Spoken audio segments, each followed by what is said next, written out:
শিলিগুড়িতে নদী চুরি। কিভাবে হচ্ছে এই নদী চুরি? ছিটমেচি নদীর চরে একের পর এক পিলার তৈরি করা হচ্ছে। অভিযোগের আঙুল ক্রাশার মালিকের বিরুদ্ধে। তিনি নদীর চর দখলের অভিযোগ মানতে নারাজ। এই নিয়ে পদক্ষেপের আশ্বাস খড়িবাড়ির বিডিওর।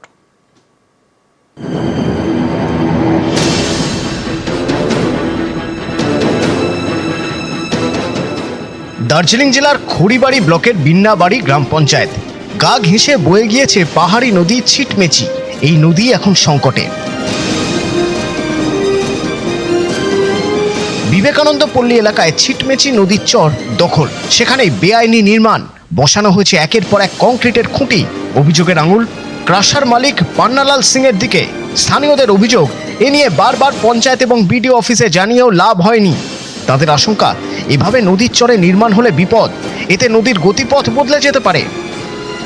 জমি মাফিয়া এরা কিন্তু জমিগুলো এভাবে সংগ্রহ করে এক শ্রেণী যারা নাকি এই যে প্রেসার করছে এদেরকে মানে দখল দিচ্ছে। ওই চরটাকে যেভাবে দখল করে যেভাবে বাউন্ডারি করছে, তাতে কি হয়, জলের প্রেসার এই ব্রিজের উজান পাশে যারা যে বস্তিগুলো আছে সব বস্তিগুলো ডুববে। अभी वहाँ कोई कंस्ट्रक्शन नहीं हो रहा है और इससे उसको एक बार नापी करने के लिए गाड़ा गया था। पिलर वहाँ रहेगा, कोई रहेगा ही नहीं, पिलर उठ जाएगा वहाँ। खुट्टी जो गाड़ा गया था उसका जमीन ना साइड में नहीं है, नदी से 10 फीट दूर पे है। नदी से 30 फीट 40 फीट की दूरी से ही काम होगा और नदी के बगल में जाएगा ही नहीं कुछ।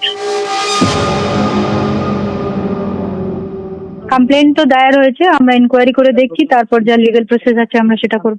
না, নদীর মধ্যে কোনো কনস্ট্রাকশন তো হয় এটা আমরা জানি না, কিন্তু তবু আমরা ইনকোয়ারি করে দেখছি, তারপর বিএলএলআর থেকে রিপোর্ট নেব, সেই হিসেবে আমরা কাজ করব।